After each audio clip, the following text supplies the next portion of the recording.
पिछले एपिसोड में लड़की ने हाओ चेन की गर्दन पर चाकू रख दिया था। यह देख हाओ चेन पूछता है क्या तुम ठीक हो, जिसके बाद लड़की चाकू हटा लेती है, लेकिन अब उसका पैर जख्मी हो गया था जिसकी वजह से वो नहीं चल पा रही थी। तभी हाओ चेन को पता चलता है लड़की काफी परेशान है और वो बोल भी नहीं पा रही। इसके बाद लड़की हाओ चेन के हाथ पर लिखती है कि तुम यहाँ से भाग जाओ। इस पर हाओ चेन कहता है तुम चिंता मत करो, मैं तुम्हें कुछ भी नहीं होने दूंगा क्योंकि अब तो मैं प्रमोट भी हो गया हूँ। लेकिन इसी वक्त इसके पीछे एक बीस्ट आ जाता है जिसे देख हाओ चेन काफी डर जाता है। लेकिन अब यहाँ पर और भी बीस्ट आ गए थे। यह देखते ही हाओ चेन लड़की को अपने साथ ले लेता है और अब इनसे बचकर भागने लगता है, जिसके दौरान बीस्ट इसके काफी नजदीक तक आ जाते हैं। तभी एक बीस्ट ऊपर से पकड़ने की कोशिश करता है, लेकिन हाओ चेन फिर भी इसे बचा लेता है। तभी अचानक से इसका पैर पत्थर में टकरा जाता है और वो लड़की को लेकर नीचे गिर जाता है, लेकिन फिर भी वो लड़की को चोट नहीं आने देता। तभी इसी वक्त बीस्ट इन पर हमला करने आता है, लेकिन हाओ चेन लड़की को बचा लेता है और अब इनके साथ में फाइट करने लगता है। लेकिन बीस्ट काफी ताकतवर था और वो इसे एक पंच मार देता है, जिसके बाद हाओ चेन लड़की के ऊपर आकर गिर जाता है। तब हाओ चेन कहता है तुम्हें डरने की जरूरत नहीं है, मैं तुम्हें कुछ भी नहीं होने दूंगा। इसके बाद वो फिर से बीस्ट के सामने खड़ा हो जाता है और वो जान गया था कि इनकी असली ताकत इनके पंजे और दांत में है। इसलिए हाओ चेन इसके पेट पर किक मारता है और अगली बार इसकी गर्दन पर हमला करता है। लेकिन अब इस बात से बीस्ट काफी गुस्सा हो जाता है और हाओ चेन को बहुत बुरे तरीके से मारने लगता है। तभी बीस्ट लड़की की ओर जाने लगते हैं, लेकिन हाओ चेन इसे दूर हटा देता है। लेकिन तभी बीस्ट इस पर एक पावरफुल अटैक कर देता है जिसे हाओ चेन नहीं रोक पाता।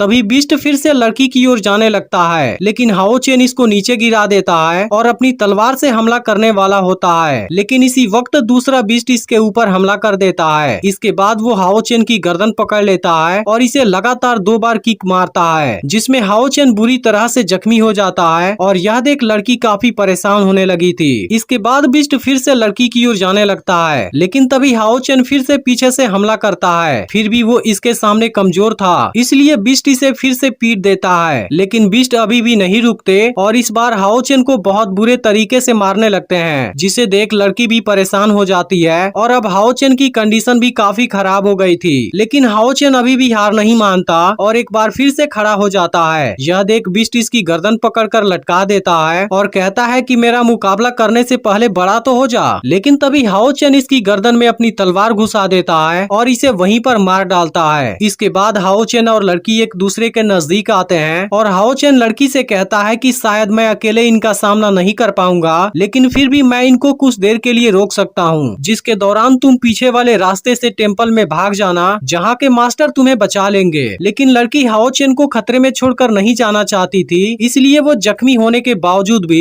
इसका साथ देने के लिए तैयार हो जाती है। इसके बाद बीस्ट इनकी ओर दौड़ते हुए आते हैं, लेकिन अब लड़की अपनी फास्ट स्पीड का यूज करती है और बीस्ट को मारने लगती है, जबकि हाओ चेन भी इनके साथ शानदार फाइट करता है। लेकिन तभी बीस्ट इस पर फिर से भारी पड़ने लगता है और यह देख लड़की इसकी हेल्प करने आती है। लेकिन तभी दूसरा बीस्ट इसे रोक देता है और अब इसको मारने आ जाता है। लेकिन इसी वक्त लड़की को एक फ्लैशबैक आता है, जहाँ इसके फादर बोल रहे होते हैं कि आज से तुम मेरी डॉटर नहीं हो, बल्कि एक रिइंकार्नेशन सेंट यानी कि पुनर्जन्म महात्मा हो। इसलिए तुम्हारा ना कोई दोस्त होगा और ना ही तुम्हारे पास आजादी होगी। इसके अलावा तुम्हारे सभी सेंस भी काम करना बंद कर देंगे। इसलिए मिशन में सभी के लिए सेक्रीफाइस करना होगा और तुम्हारे पास कोई दूसरा चॉइस नहीं होगा। इसके बाद लड़की फिर नीचे गिर गई थी। इधर अब हाओ चेन बीस्ट को मारने जाता है, लेकिन तभी कोई पावर बहुत फास्ट स्पीड से घूमती है और सभी बीस्ट को एक झटके में मार गिराती है, जो कि असल में कोई मिस्टीरियस आदमी था। और वो लड़की से कहता है कि तुम्हारी कंडीशन तो काफी खराब हो गई है। फिर वो इनके सामने आता है और लड़की को अपने साथ ले जाने की बात करने लगता है, लेकिन उसे देख लड़की काफी डर रही थी, इसलिए हाओ चेन कहता है शायद वो तुम्हारे साथ नहीं जाना चाहती। यह सुनते ही मिस्टीरियस आदमी एक झटके में इसे बेहोश कर देता है और अब लड़की काफी डर गई थी। फिर आदमी कहता है कि डरो मत, मैं तुम्हारे लिए ही आया हूँ। इसके बाद वो लड़की की सारी इंजरी हील कर देता है और कहता है कि इस लड़के की इंटरनल ऑर्गन डैमेज हो गई है, इसके अलावा इसकी सारी हड्डी पसली भी टूट चुकी है। यह सुनकर लड़की मिस्टीरियस आदमी के पास आती है और हाओ चेन की हेल्प करने के लिए कहती है। तब आदमी कहता है मैं उसे हील कर दूंगा, लेकिन तुम्हें प्रॉमिस करना होगा कि तुम नहीं भागोगी और उसके बाद रिइंकार्नेशन वीमेन वाली ट्रायल को कंप्लीट करोगी। अब लड़की इसके बारे में केवल सोचकर ही डरने लगती है, लेकिन फिर भी वो हाओ चेन के हीलिंग के लिए इसकी बात मान जाती है। इसके बाद मिस्टीरियस आदमी अपनी कोई टेक्निक यूज करता है जो बहुत पावरफुल दिख रही थी और वो अब हाओ चेन को ऊपर उठा लेता है। फिर वो इसे अपनी पावर से हील करने लगता है और कहता है कि इसकी स्पिरिचुअल पावर तो बहुत लो है, ऐसा लगता है इसके पास में कोई टैलेंट नहीं है। फिर हम देखते हैं कि हाओ चेन को इस प्रोसेस में काफी दर्द हो रहा था, जिसे देख लड़की भी काफी परेशान थी। इसके बाद आदमी अपनी 1000 लेवल बर्निंग टेक्निक यूज करता है, जिसके बाद हाओ चेन की सारी इंजरी हील होने लगती है और अब इसके सिर से होकर एक पावर गुजरती है, जिसके बाद हाओ चेन की इंजरी पूरी तरह से हील हो जाती है। लेकिन इसके साथ में मिस्टीरियस आदमी ने जीरो फर्नेस की पावर का यूज किया था, जो इसको 12 सीरियसनेस से बाहर आने में हेल्प करेगी और इसकी वजह से हाओ चेन की बॉडी प्योर हो गई है। इसके बाद आदमी लड़की को यहाँ से चलने के लिए कहता है, लेकिन अब लड़की हाओ चेन के पास आती है और इसको अपना मैजिकल रिंग देने जाती है। यह देख आदमी इसे रोकना चाहता है, लेकिन लड़की इसकी कोई बात नहीं सुनती और हाओ चेन को अपनी रिंग दे देती है। इसके अलावा वो इसकी तलवार और बैग इसके पास रख देती है। फिर लड़की हाओ चेन को देख इमोशनल हो जाती है, लेकिन अब आदमी इसे यहाँ से लेकर जाने लगता है, जिसके दौरान लड़की की आंखों में आंसू थे और अब आदमी इसे अपने साथ लेकर चला जाता है, जबकि हाओ चेन अभी भी बेहोश पड़ा हुआ था। तो क्या आपको इसका अगला एपिसोड भी चाहिए? कमेंट करके जरूर बताइएगा। और अगर आपने पिछला पार्ट मिस कर दिया हो तो लेफ्ट वाली वीडियो को जरूर देख लेना, और जिन्होंने भी चैनल को अभी तक सब्सक्राइब नहीं किया है वो चैनल सब्सक्राइब करके नोटिफिकेशन को ऑल पर जरूर सेट कर देना।